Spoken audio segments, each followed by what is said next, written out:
আমরা আগের দিন সালোক সংশ্লেষ অধ্যায়টা শুরু করেছিলাম। সালোক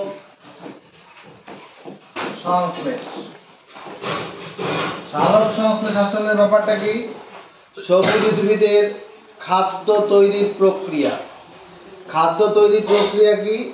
সবুজ উদ্ভিদ যে খাদ্য তৈরি করে, যে খাদ্যটা তার গাছের পাতাতে ফলের মধ্যে জমায়,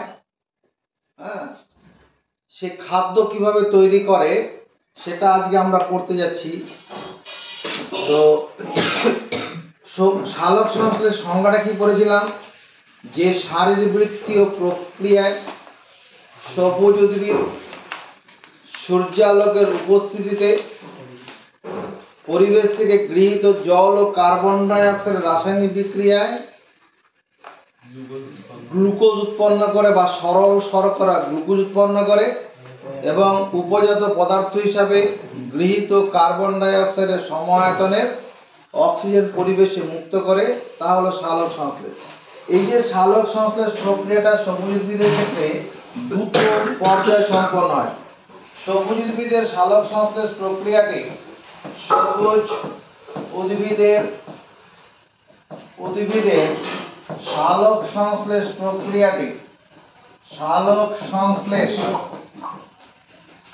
প্রক্রিয়াটি দুটো পর্যায়ে সম্পন্ন হয়। প্রক্রিয়াটি দুটি পর্যায়ে সম্পন্ন হয়। সালোক সংশ্লেষ যেমন মা যখন রান্নাঘরে রান্না করছে, রান্নাটা তরকারি রান্নাটা দুটো ধাপে সম্পন্ন হয়। প্রথমে কেটে নেয়, ধুয়ে নেয়, এটা একটা পর্যায়, আর একটা গ্যাস ওভেনে বসে করা। এরকম সালোক সংশ্লেষ প্রক্রিয়াটি দুটো পর্যায়ে সম্পন্ন হয়। সে সম্পন্ন পর্যায়ে কি? একটা হচ্ছে আলোক দশা। এখানে লিখে রাখি আলোক দশা যা সম্পন্ন হয়। আলোক দশা এটি ঘটে সূর্যালোকের উপস্থিতিতে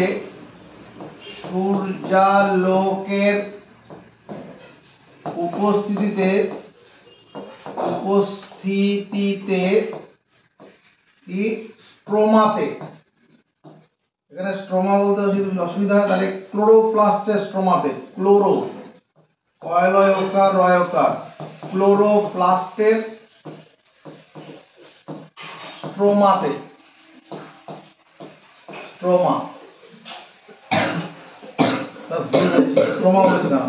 এটা গ্রানা হবে।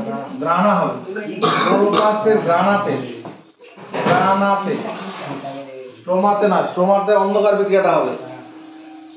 তাহলে আলোক দশা এটি ঘটে সূর্যালোকের উপস্থিতিতে ক্লোরোপ্লাস্টের গ্রানাতে। ঠিক আছে? তো ক্লোরোপ্লাস্ট মানে প্লাস্টিক। ক্লোরোপ্লাস্টিক সবুজ রঙের যে প্লাস্টিকটা হয়, গ্রানাতে হয়। গ্রানা কেমন? আগের দিনের ভিডিওটা দেখবে, সব বোঝানো আছে। 2 নম্বর হচ্ছে অন্ধকার দশা। এটি ঘটে তোমার দিনের বেলাতেই ঘটে। দিনের বেলায়, তবে সূর্যালোকের সাহায্য ছাড়া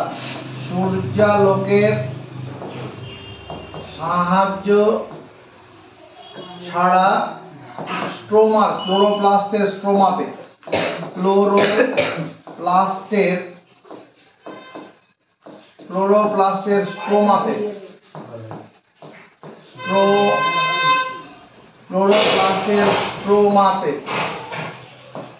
এই যে অন্ধকার বিক্রিয়ার দশা যেটা বলছি, এটা দিনের বেলাতেই ঘটে। গাছের ফলটা দিনের বেলা তো বড় হয়, দিনের বেলাতে ঘটে, তবে সেখানে সূর্যের আলো লাগে না। কোথায় হয়? ক্লোরোপ্লাস্টের স্ট্রোমাতে। এখান থেকে পরীক্ষা কোশ্চেন কি আসবে? আজকে যেটা পড়াতে চলেছি এটা পুরো পরীক্ষা লিখতে দেবে না। সালোক সংশ্লেষ প্রক্রিয়াটা কিভাবে সম্পন্ন হয় লেখো, এরকম কোশ্চেন পরীক্ষা দেবে না। আপনি পড়াচ্ছেন কেন? যেটা পড়াবো এটার মধ্যে দিয়ে যে সমস্ত কথাগুলো তুমি জানতে পারবে, এখান থেকে ছোট ছোট সব প্রশ্ন হবে। যদি এই ব্যাপারটা পুরো আমাদের জানা থাকে তাহলে সেই প্রশ্নের উত্তর করতে পারবো। যেমন এখান থেকে আমরা কি পেলাম, আলোক দশা কোথায় ঘটে? ক্লোরোপ্লাস্টের গ্রানাতে ঘটে। কখন ঘটে? সূর্যালোকের উপর, দিনের বেলায় ঘটে। অন্ধকার দশা কোথায় ঘটে? ক্লোরোপ্লাস্টের স্ট্রোমাতে। কখন ঘটে? দিনের বেলাতেই। তবে সূর্যের আলোর প্রয়োজন না, সূর্যের আলো ছাড়া হয়। অন্ধকার মানে রাতের বেলা হবে এরকম ব্যাপার না, দিনের বেলাতেই হবে। মানে আলোক দশা শেষ হবে, তারপরে শুরু হবে এটা। তো এরপরে এবার আমরা এই আলোক দশায় কি ঘটনা ঘটে সেটা বুঝবো। এরপরে যেটা পড়বো, এরকম লেখা হয়ে গেছে, তাড়াতাড়ি।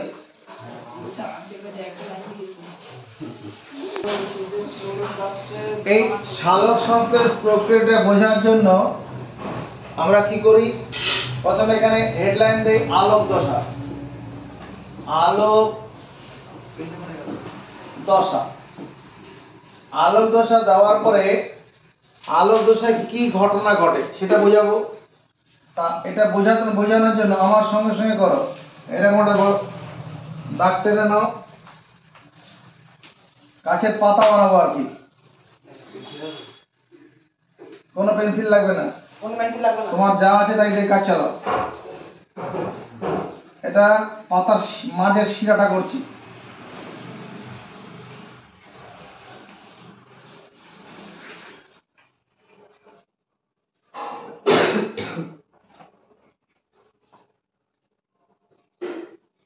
সাইজটা বড় হবে, পাতা অনেক কিছু হবে। একটা গোটা পাতা ধরে ঘটনাটা করবে, একটা গোটা পাতার মধ্যে, ছোট্ট করে হবে না, গোটা পাতাটা তোমার অন্তত কাজে লাগাও। এবার এখান থেকে এরকম করছি,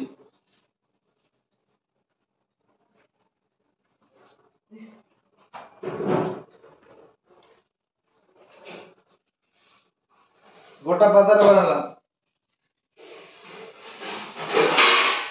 এইবার এই পাতাটার দুটো ভাগে ভাগ করে নিচ্ছি।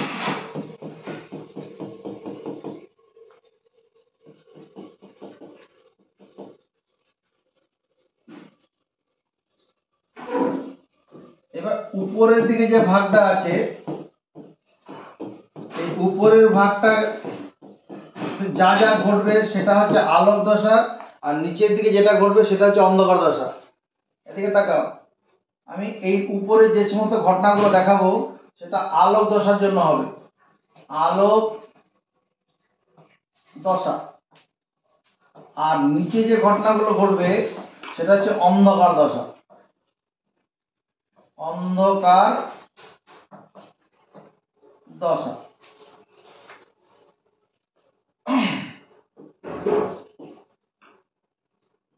আলোক দশা কখন ঘটে জানো? দিনের বেলা। দিনের বেলা ঘটে শুধু নয়, সূর্য আলোক লাগে। এই যে সূর্য উঠেছে, সূর্য তাহলে কিরণ দেবে, দেখো আলোক দশায় কি ঘটনাটা ঘটে। এক নম্বর হচ্ছে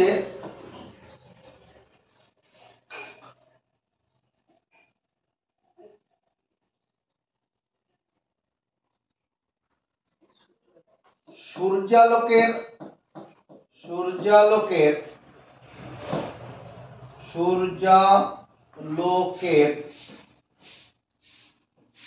ফোটন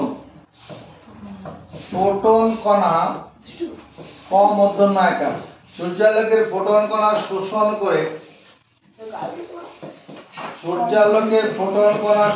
শোষণ করে, কি হয়?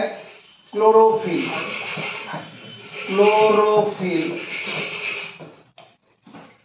উত্তেজিত চলে যাবে।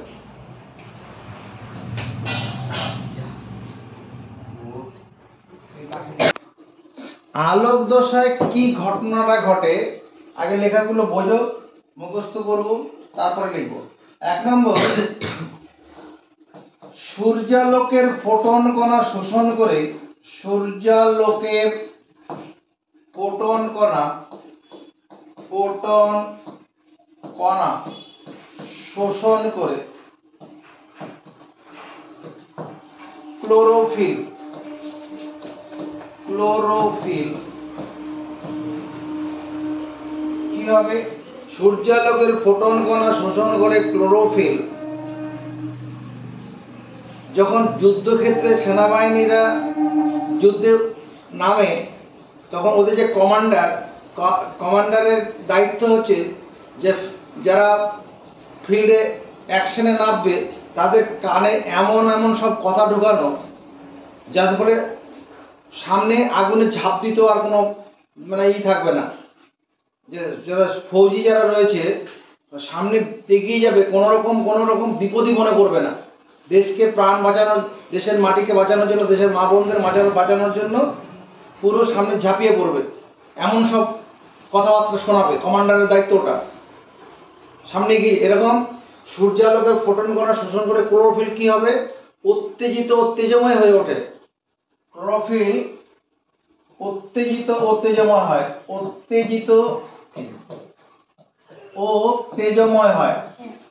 তেজময় হয়, দাঁড়ি।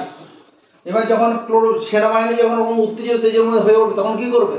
ফায়ার করবে। এখানে কি হয়? ক্লোরোফিল উত্তেজিত তেজময় হয়ে উঠলো। তো এবার 2 নম্বর হচ্ছে উত্তেজিত ক্লোরোফিল। কে উত্তেজিত হয়েছে? ক্লোরোফিল। উত্তেজিত ক্লোরোফিল পরিবেশ থেকে শোষিত জলকে ভেঙে পরিবেশ থেকে শোষিত জলের অণুকে ভেঙে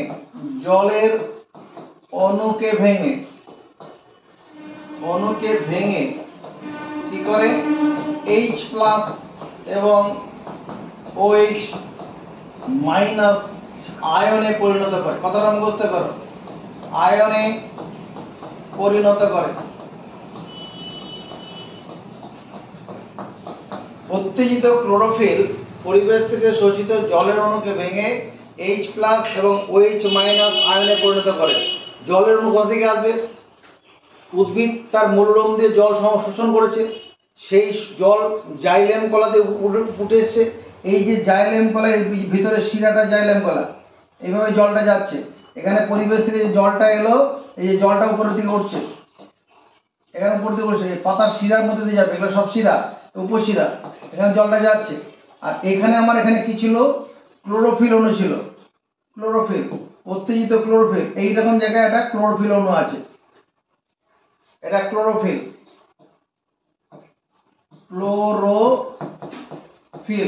এই ক্লোরোফিলটা সূর্যের ফোটন কণা শোষণ করে তেজময়। দেখে যে সূর্যের আলো এখানে আসছে, এর মধ্যে পড়েছে। এখান থেকে সূর্যের কি আসছে? ফোটন কণা আসছে। ফোটন কণা এসছে, মনে করো ফোটন কণা।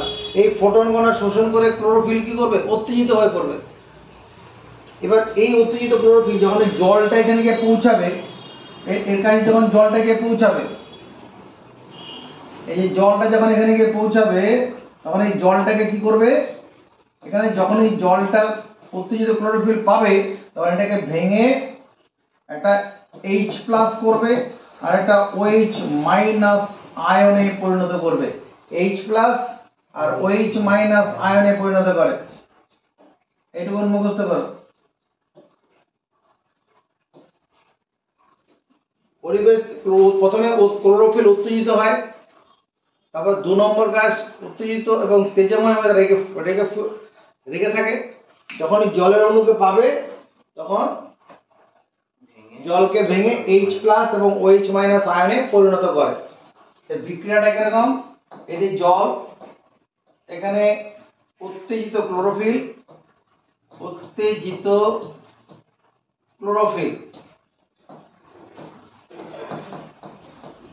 এটাকে ভেঙে H+ আর OH- আয়নে পরিণত করলো। H+ এবং OH- আয়নে পরিণত করে। এটুকু মুখস্থ করে দুটো সেন্টেন্স।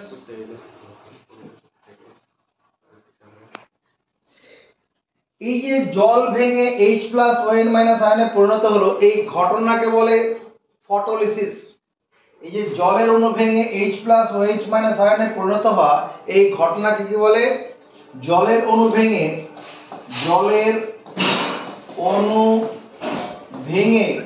কি হচ্ছে H প্লাস এবং OH মাইনাস আয়নে পরিণত হওয়ার ঘটনাকে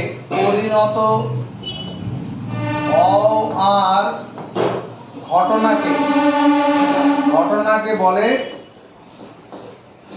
কি বলে? ফটোলিসিস।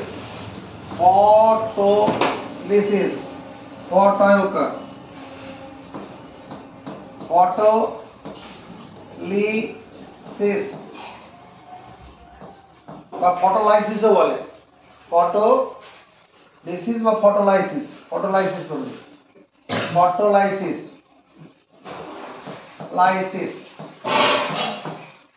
জলের অণু ভেঙে H প্লাস এবং OH মাইনাস আয়নে পরিণত হওয়ার ঘটনাকে ফটোলাইসিস বলা হয়।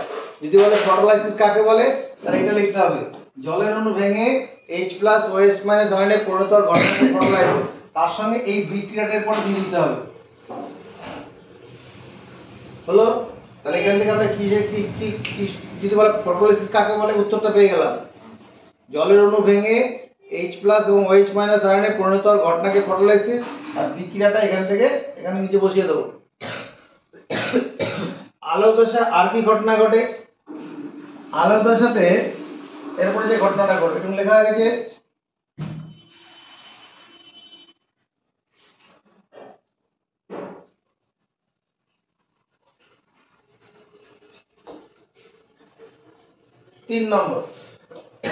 তিন নম্বর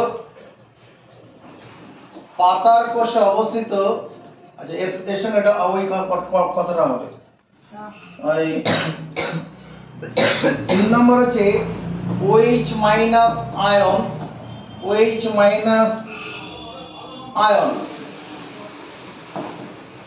একটি ইলেকট্রন বর্জন করে, ই মানে ইলেকট্রন, আমি লিখে দিলাম, আমি বুঝতে পারবে না। একটি ইলেকট্রন বর্জন করে কি করে? OH মূলকে পরিণত হয়। কথাটা মুখস্থ করো, OH মূলকে পরিণত হয়। তাহলে OH মাইনাস যে আয়ন ছিল, এটা মাথার মধ্যে উপরের দিকে, হ্যাঁ, OH মাইনাস আয়ন একটা ইলেকট্রন বর্জন করলো, তাহলে OH মূলক হলো। এখানে আর কোনো প্লাস মাইনাস হবে না। মূলকের ক্ষেত্রে কোনো প্লাস মাইনাস হয় না, আয়নের প্লাস মাইনাস হবে। ধনাত্মক আয়ন হলে প্লাস, ঋণাত্মক আয়ন হলে মাইনাস। তাহলে OH মাইনাস আয়ন একটি ইলেকট্রন বর্জন করে, OH মাইনাস আয়ন একটি ইলেকট্রন বর্জন করে OH মূলকে পরিণত হয়। এটা হলো 4টি OH মূলক থেকে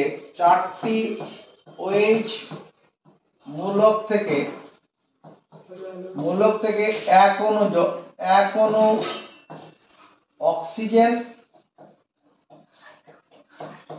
অণু অক্সিজেন ও 2 অণু জল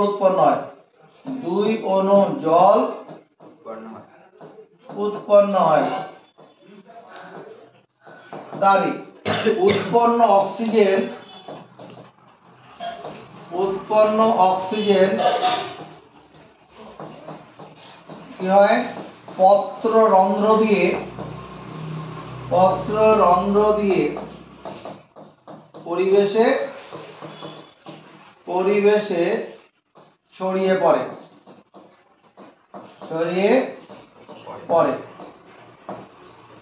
সবুজ উদ্ভিদ যে অক্সিজেন ত্যাগ করে, এই যে এখান থেকে হয়। এই যে OH মাইনাস আয়ন যেটা হলো, এ কি করবে? OH মাইনাস আয়ন এটা একটা ইলেকট্রন বর্জন করবে, বর্জন করে OH মূলক হবে। এবার এখান থেকে 4টি OH মূলক 4OH থেকে তোমার অক্সিজেন উৎপন্ন হবে আর 2 অণু জল উৎপন্ন হবে। এই অক্সিজেন পত্ররন্ধ্র দিয়ে পরিবেশে ছড়িয়ে পড়বে। তাহলে ঘটনাটা কিরকম?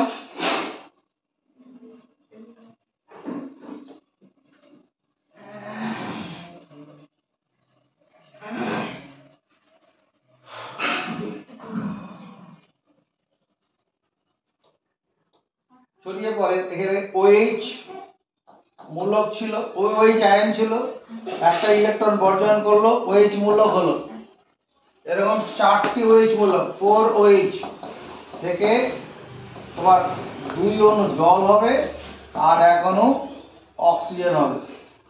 ব্যালেন্স হয়ে যাবে। দেখো 2 2 4টা হাইড্রোজেন, 2O আর O2 মানে 2 2 আর 2 4, এই যে 4O আছে। বুঝা গেছে? তাহলে সালোক সংশ্লেষ প্রক্রিয়াতে যে অক্সিজেন উৎপন্ন হয় কখন হয়? আলোক দশাতে হয়। পরিবেশে যে উদ্ভিদ অক্সিজেন ত্যাগ করে কখন করে? আলোক দশা চলাকালীন করে। এই যে উৎপন্ন অক্সিজেন, এর উৎসটা কি? অক্সিজেনের উৎস। অক্সিজেনের উৎসটা কি?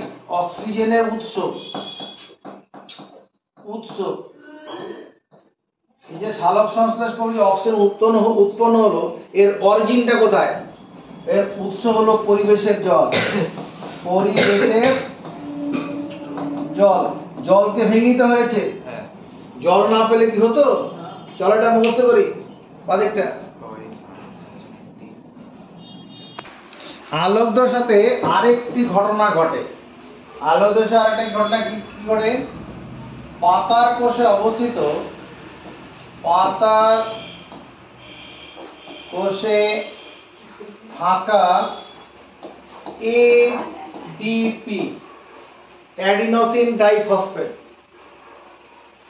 ADP এবং অজৈব ফসফেট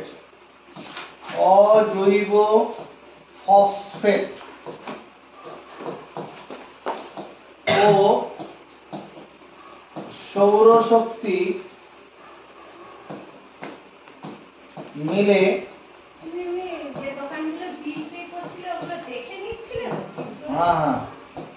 তৈরি করে কি? তৈরি করে ATP। পাতার কোষে থাকা ADP এবং অজৈব ফসফেট সৌরশক্তি মিলে তৈরি করে ATP adenosine triphosphate. Adenosine triphosphate. তাহলে ঘটনাটা কি হবে? এদিকে দেখো, এটা এখান থেকে সূর্যালোক আসবে,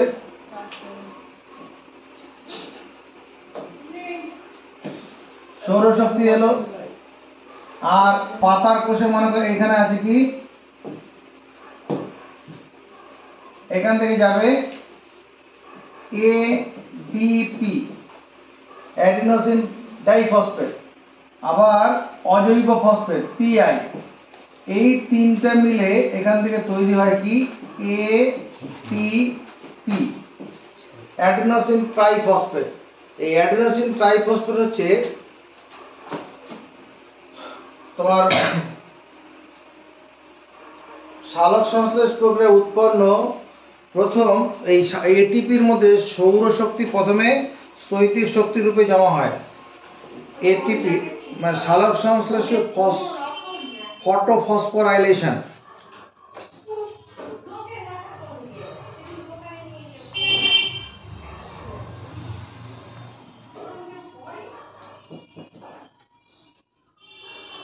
এই ATP তৈরি হওয়া এই ঘটনাটাকে কি হচ্ছে? ফটোফসফোরাইলেশন। তাহলে এটা মুখস্থ করো। পাতার কোষে থাকা ADP, এই যে ADP পাতার কোষের মধ্যে আছে, অজৈব ফসফেট আছে আর সৌরশক্তি আছে। এই তিনটা মিলে তৈরি করে কি? ATP adenosine. এই ATPর মধ্যে সৌরশক্তি প্রথমে রাসায়নিক শক্তি রূপে জমা হয়। ATP অণুর মধ্যে প্রথম সৌরশক্তি রাসায়নিক শক্তি রূপে জমা হয়। এখানে স্টার দিয়ে লিখে দেবো। ATP অণুর মধ্যে সৌরশক্তি, ATP অণুর মধ্যে সৌরশক্তি রাসায়নিক শক্তি রূপে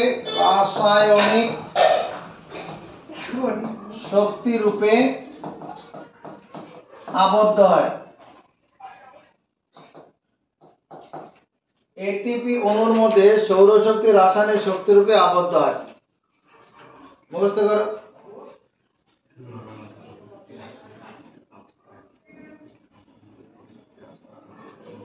প্রথম লিখিনি। এটিপি অণুর মধ্যে সর্বপ্রথম সৌরশক্তি রাসায়নিক শক্তি রূপে আবদ্ধ হয়। এরপরে যে ঘটনাটা হবে এটা অন্ধকার দশা।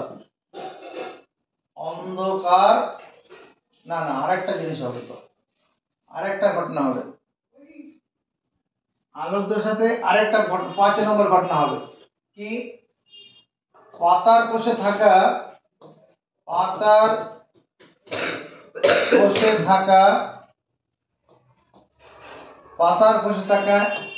NADP adenosine nicotinamide adenine dinucleotide phosphate. আগের দিনে সবগুলো পড়িয়েছি আমি। এই পাতার কোষে থাকা NADP এবং H+ আয়ন H+ ও ইলেকট্রন মিলে তৈরি করে NADPH। এটা যে বিজারিত নিকোটিনামাইড অ্যাডেনাইন ডাইনিউক্লিওটাইড ফসফেট। ব্যাপারটা এরকম, NADP পাতার কোষে আছে, H+, এই যেখানে H+ তৈরি হয়েছিল আগে থেকেই, প্লাস ইলেকট্রন, এই যে ইলেকট্রন যেখানে ছিল যেটা OH- আয়ন থেকে বেরিয়ে এসছে, ওই ইলেকট্রন এই কটা মিলে কি তৈরি করে NADPH। চলো বলতে পারি, পাতার কোষে থাকা NADP H+ ও ইলেকট্রন মিলে, ইলেকট্রন মানে ওই যে ইলেকট্রনটা বর্জন করেছিল OH- আয়ন মিলে তৈরি করে কি NADPH। এই পর্যন্ত ঘটনাটা হয় আলোক দশাতে। বুঝা গেছে? এরপরে কন্টিনিউ করি।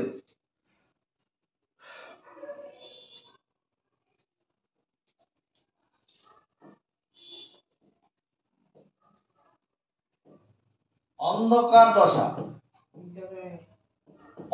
দশায় কি ঘটনা ঘটে? 1 নম্বর, পাতার কোষে থাকা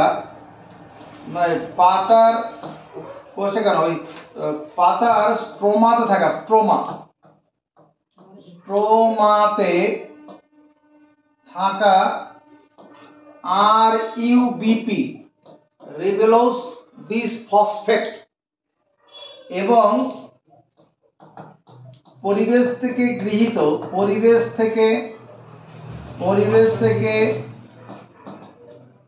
গৃহীত CO2 এর রাসায়নিক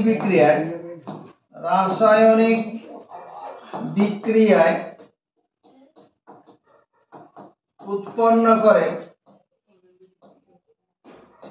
উৎপন্ন করে PGA ফসফোগ্লিসারিক অ্যাসিড।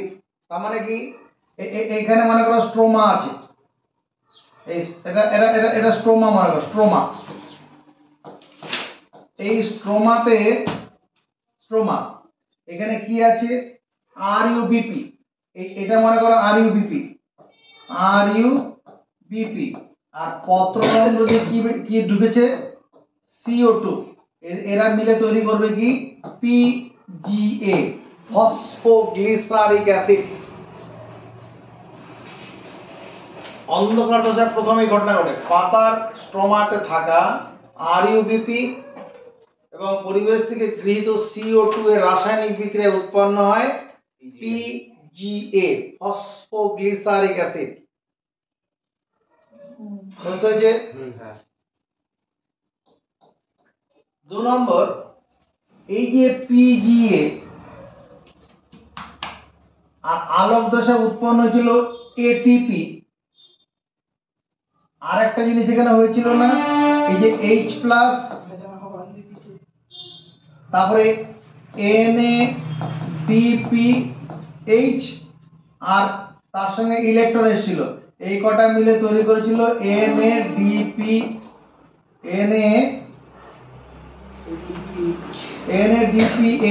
এটা এখানে আসবে, এই তিনজন মিলে এই তিনজনে মিলে তৈরি করে পিজিএএলডি, ফসফোগ্লিসারেলডিহাইড। ফসফোগ্লিসারেলডিহাইড তাহলে কি হবে? এটিপি কমা NADPH এবং PGA মিলে তৈরি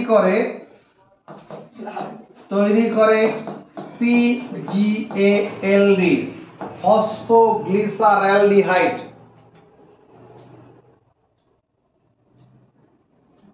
এটা 2 নম্বর ধাপ। এখনো গ্লুকোজ তৈরি হয়নি। 12 অণু PGALD থেকে 2 অণু 12 অণু PGALD থেকে 2 অণু PGALD থেকে 1 অণু গ্লুকোজ তৈরি হয়। 1 অণু গ্লুকোজ তৈরি হয়। এবার কি হচ্ছে? এই যে PGALD হলো, এখান থেকে এরপরে এই PGALD এর 2 অণু PGALD মিলে এখানে গ্লুকোজ তৈরি, C6H12O6 গ্লুকোজ তৈরি হয়ে যাবে। এবার দেখো এই যে C6H12O6 এর মধ্যে কি কি আছে? কার্বন আছে, হাইড্রোজেন আছে, অক্সিজেন আছে। এই যে গ্লুকোজ, এই গ্লুকোজের যে কার্বনটা আছে তার উৎসটা কি? উত্তর বোর্ডে আছে। এই গ্লুকোজের মধ্যে যে কার্বনটা আছে নিশ্চয়ই এই এই কার্বন ডাই অক্সাইডের কার্বন ডাই অক্সাইড আর কোথাও তো কার্বন তো ঢোকেনি না। তাহলে সালোক সংশ্লেষ প্রক্রিয়ায় যে উৎপন্ন গ্লুকোজ, তার গ্লুকোজের যে কার্বন আছে তার কার্বনের উৎসটা কার্বন ডাই অক্সাইড হলো। এই যে হাইড্রোজেন দেখতে পাচ্ছি, আবার না, অক্সিজেন যেটা আছে, অক্সিজেন, এই অক্সিজেনের উৎসটা কি? গ্লুকোজের মধ্যে যে অক্সিজেনটা আছে তার উৎসটা কোথায়? এটাও কার্বন ডাই অক্সাইডই হবে, কারণ জলের যে অক্সিজেন ছিল ওটা তো বেরিয়ে চলে গেছে, আবার একটা জল হয়ে ভিতরে রয়ে গেছে। আলোক দশায় যে অক্সিজেন দেখতে পেয়েছিলাম, জলের অণু অক্সিজেন, ওটা কি নিচে থেকে নেমেছে? নামেনি। অন্ধকার দশায় যে কার্বন ডাই, যে কার্বন ডাই অক্সাইডের মধ্যে কার্বন আর অক্সিজেন আছে, সেই কার্বন হচ্ছে এই কার্বন আর অক্সিজেন হচ্ছে এই অক্সিজেন। তার মানে গ্লুকোজের মধ্যে যে কার্বন আছে তার উৎসটা কি? Carbon die oxide. গ্লুকোজের মধ্যে যে অক্সিজেন আছে তার উৎসটা কি? Carbon die oxide. এখানে যে হাইড্রোজেনটা আছে, গ্লুকোজের মধ্যে যে হাইড্রোজেনটা আছে তার উৎসটা কি? জল থেকে। ওই তো কোথা থেকে হবে? জল। আর জল থেকে তো H+ তৈরি হয়েছিল, তার অরিজিনটা তাহলে কি হবে? জল। তাহলে C6H12O6 এর থাকা C এর উৎস, কি লিখবো? CO2 carbon die oxide. অক্সিজেনের উৎস কি লিখবো? CO2। H মানে হাইড্রোজেন, এর উৎস কি? জল।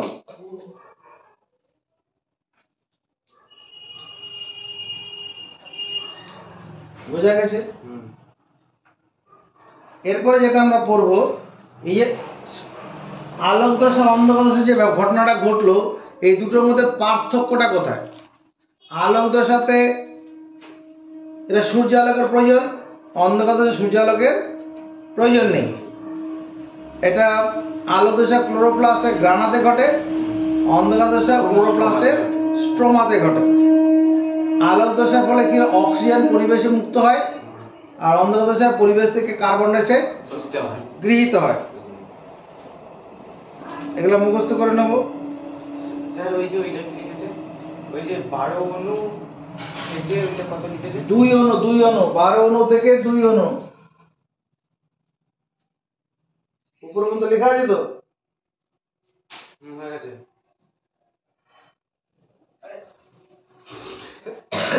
এগুলো লেখা হয়ে গেছে? কোনখান থেকে তোমার লেখা হয়েছে? লিখে নাও, আর 5 মিনিট পর চলে যাবে।